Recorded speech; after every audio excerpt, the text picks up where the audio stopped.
malee iskeel gabbisaa eenyu araarsaa eenyu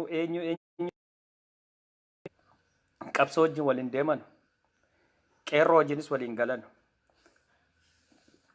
galan yaanni qeerroof yaanni tsaggee araarsaa waanni jarri deeman kuni waliin argatu qeerroo wajjin qeerroo qubee baratee waliin argatu maaliif jarri kan yaadanu gizee dargiiti nuti kan yaadnu gizee wayyaaneeti gara fuulduraaf deemuudhaaf qabsoo Oromoo kan duddubbatti deebisaa jiru qeerroo bilisummaa kaleessa kan duddubbatti deebisaa jiru namoota umriidhaan 50 ol ta'anii yaada hin dandeenye sammuu keessatti waa qabaachuu hin dandeenye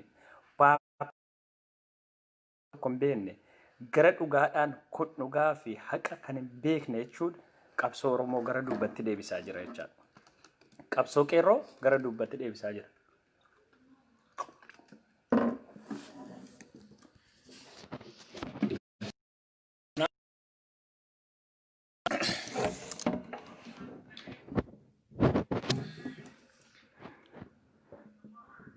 Kan beekuu qabdan kana jechaadha. Jarri iskeel gabbisaa qeerroo wajjin qabsoo qeerroo wajjin waa tokko walii galuu hin danda'an. Qeerroo wajjin walii galuu hin danda'an. Alaa wallaahi laajim wallaahi isa rabbi beeku dhugaan itti hima. Iskeel gabbisaan maallaqa wayyaaneen kenniteef kana yaara malee qeerroon haa du'u haa jiraatu waa tokko wanti isaa barbaachisu hin jiru. Bilisummaa argatu. Bilisummaa argate inni maal hojjeta kanaan? Bilisummaa yoo argate isaa maal godha? Umurii isaa fixee jira. Umuriin jumeeda. Eenyuun kan sanyii Gabre Masqal imbaasii Ameerikaa irraa ambaasaddara Ameerikaa ture ari'atameeti. Ari'atamee konkolaataa irra hin deebisu jennaan kasasameeti. Konkolaataa Ameerikaa irratti ambaasaddara Ameerikaa ture. Jarri aangoorraa ari'atamaniiti. Aariidhaan jiru. Malee qeerroon falmatu sirrii isaa akkaataa falmatu isatu beeka. Qeerroon akkaataa falmatu ijaan ilaalaa jira, keessa jira, ni beeka jechaadha. Jaroonni dullachi kan of hin beekne Awurooppaa keessaa fi Ameerikaa keessa jiraachuun faayidaa hin qabu yaa jaran.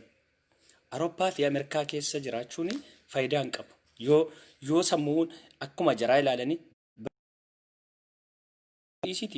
sammuu kee jarri kun maaliif seera akkamitti kabaju akkamiin falmatu maal hojjetu jedhiiti ilaaluu qabda jechaadha.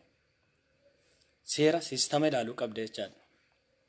Qeerroon Itoophiyaa keessa jirtanuuf Itoophiyaa ala kan jirtan nuti Itoophiyaa miti kan jedhanii hiriira bahan jiruun Itoophiyaa miti jecha nuti Itoophiyaa miti yoo jedhanii jarri Itoophiyaa miti waa'ee Itoophiyaa jara wanti galchuun jiru maaliif naashinaalitii jaraa jijjiiraniiru tokko Baanglaadeshii irtee rumtee Baanglaadeshiidha Sirilaankaadha Paakistaaniidha Arabaa Itoophiyummaan qaban jara kana dhiisaa bira darbaa isinittan himaan dhugaasa isinittan hima Itoophiyaa miti kan jedhanii isiin kaan faranjii isiin kaan Arabaa isiin kaan maal fuutee eenyummaa si jijjiirtee jirti Itoophiyummaa miti Itoophiyummaan qabdu jechaadha jara kana ilaala jaroota sobaan umrii fixanii jaran ilaalina qeerroo haqaaf falmadhu dhugaadhaan falmadhu waan dhugaa jiru situ beekaa achirratti jechaadha. Dullootii Ameerikaa kan bahaa jiran kan argite dullootii Ameerikaa jiru kan argite akka jiruun faranjii dullacha nuti Itoophiyaa miti kan jedhu akka jiruun faranjii dullacha kan harkisu qofa. Dullacha faranjii mana farsoo deemee fidee kan harkisu qofa. Dhugaadhuma qeerroo fi miti.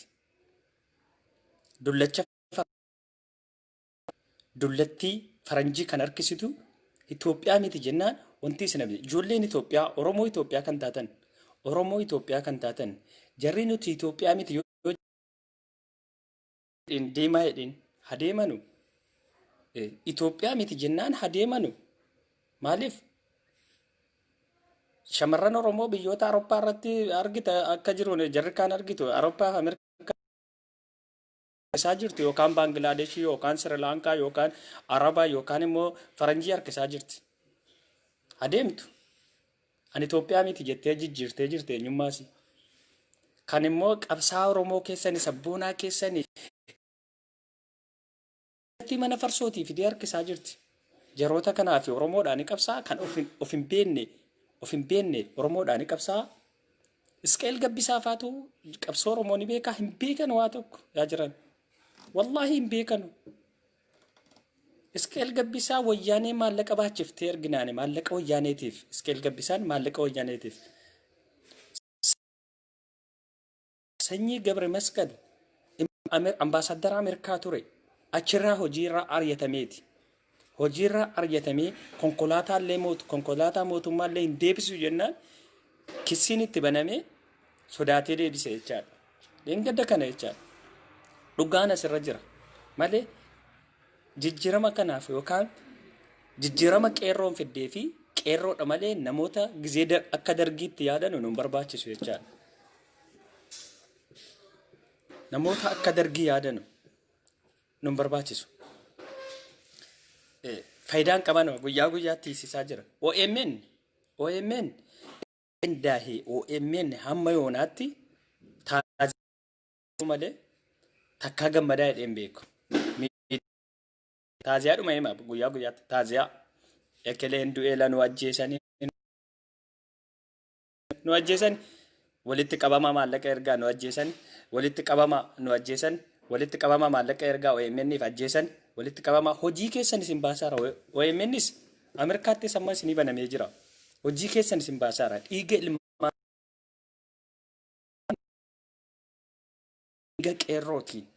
dhiiga qeerrootiin hundoofte paartii fi miti yookaan abaa'oodhaaf yookaan abbadhaadhinaaf yookaan immoo kafaa'oodhaaf yookaan eenyu paartiidhaaf hojjechuu otoo hin ta'iniin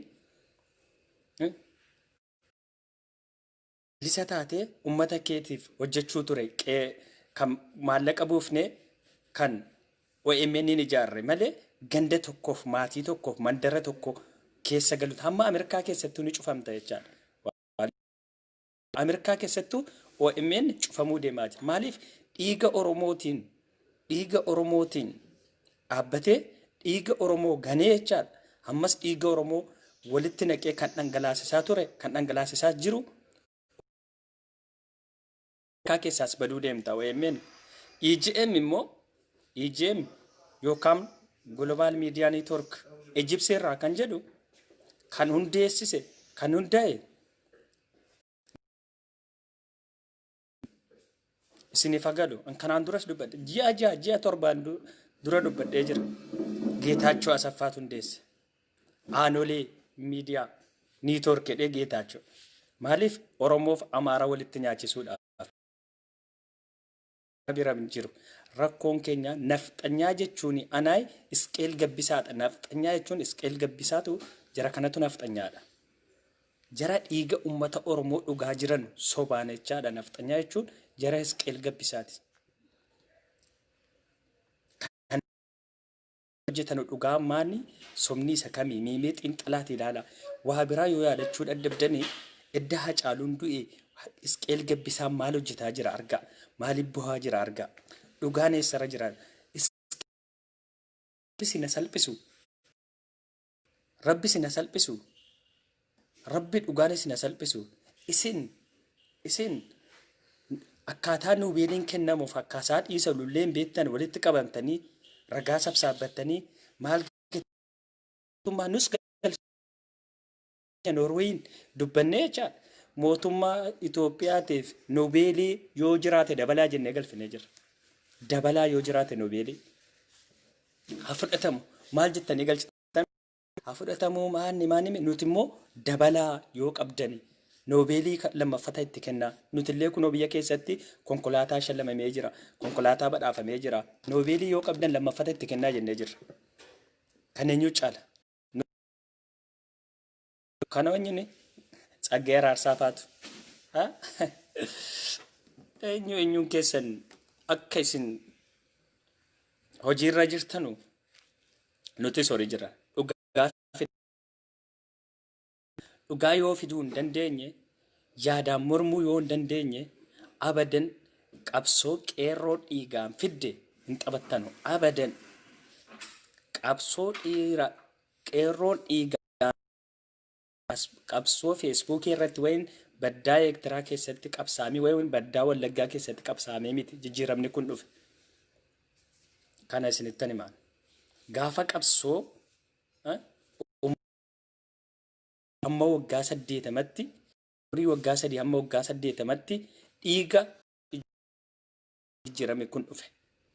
Ammas dhiiga ijoollee sanaan jijjiiramni kun ni eegama malee jijjiirama kana wayyaanee wajjin taatanii gufachiisuuf abadan hin yaadinaa. Akka isin maal gootaa jirtan maal hojjetaa jirtan nuyi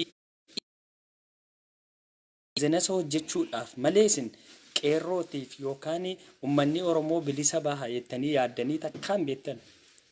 Inni kan hojiirraa argatame inni kan Hamzaa maal barbaada inni jarri Hamzaa jarri Saaliyaa maal barbaadanii turan biyya keessa maammii maal barbaadanii turan waan deeman hundumaa inni kan miidiyaa banannaa inni kan maal goonaa inni kan qabeenya Oromoo saamuuf inni kan maal jechuudha isin baasee jechaadha. Hammas ni ilaaltu taa'iti waan hojjetaa jirtan dhugaa isaa hammas ni ilaaltu jechaadha.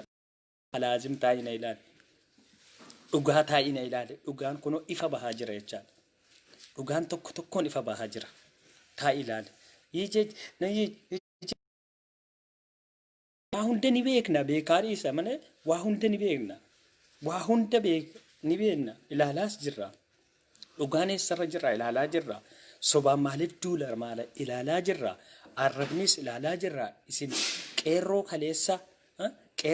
kaleessa alulaa sabboonaan miimii viidiyoo alulaa Salamoon seenaati ilaala kanaan dura waan hojjetaa jiru. Seen ilaala alulaa Salamoon. Maan Oromoo gisee kana alulaa Salamoon.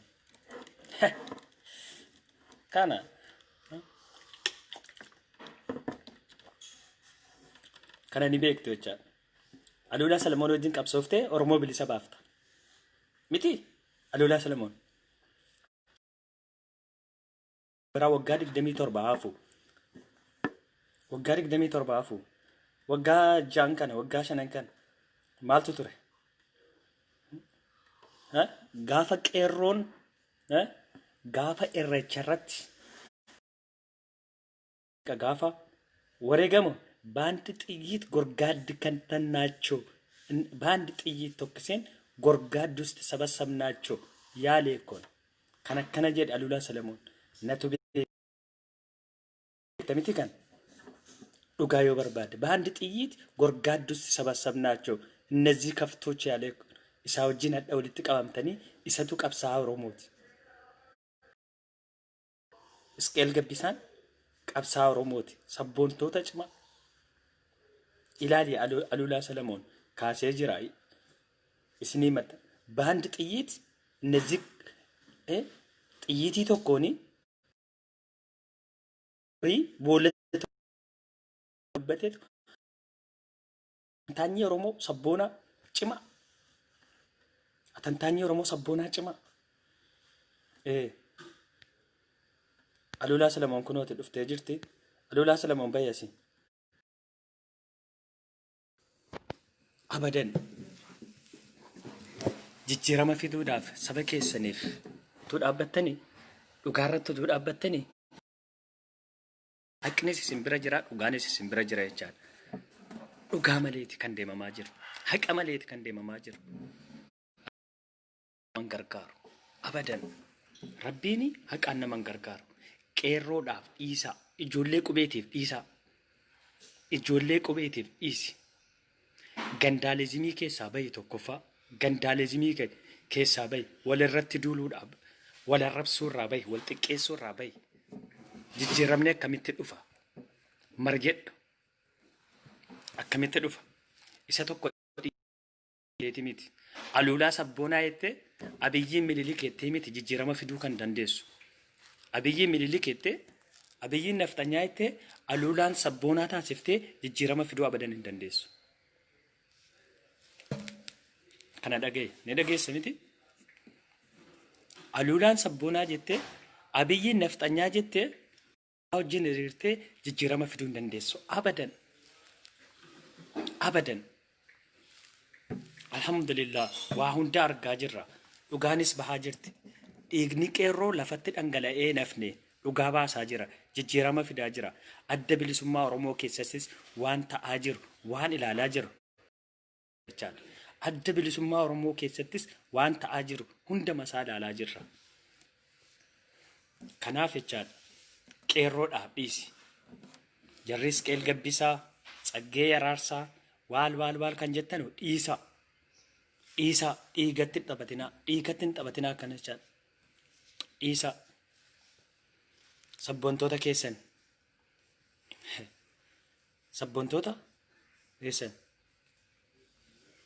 yoo jaran dhiifne abadan wallaahi kossoon billaa laazim rabbina argaa kunooti guyyaa kana qabadhu eessallee qaqqabuun hin danda'amu. Isinittan hima aluulaan sabboonaa ta'e abiyyi naftanyaa yoo ta'e eessallee qaqqabuu hin dandeessu. Alagaa fira beekee jira. Miti kan jettanii deema. Itoophiyaa miti jettan nuti Itoophiyaa deemuu dandeessa. Malee Oromoo Itoophiyaatiif hin bahin. Oromoon Itoophiyaa keessa jira. Oromoo Itoophiyaatiif hin barbaachiftaati.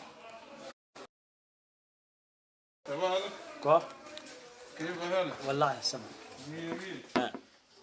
Oromoo Itoophiyaatiif qabsaa'uu dandeessan. Hin beektan Oromoo Itoophiyaatiif qabsaa'uudha. Oromoon Itoophiyaa maal jechuudha hin beektan. Dhugaaf haqa walitti adda baaftanii ilaaluu hin dandeenye isin. Dhugaan eessarra jira, sobni eessarra jira. Kottaa maal goona walirratti duuluu malee alagaa irratti duuluu siyaasa akkasiin beektan.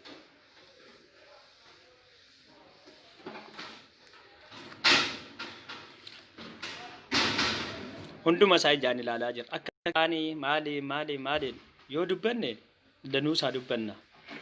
Gin tingi gooneet ilaalaa jira. Maaltu dhufaa jira? Akkamitti deemaa jira? Akka kanaan immoo bilisa bahuu danda'a uummanni abadan hin danda'u. Uummataaf yaadee namni hojjetaa jiru hin jiru. Sabaaf yaadee namni namoota hidhamaniif namni yaadee hojjetaa jiru hin jiru. Hundinuu waan ofii barbaacha. Hojjechaa jira malee saba sanaaf qeerroo sanaaf namni hojjechaa jiru abadan hin jiru. Kana shaqalaa.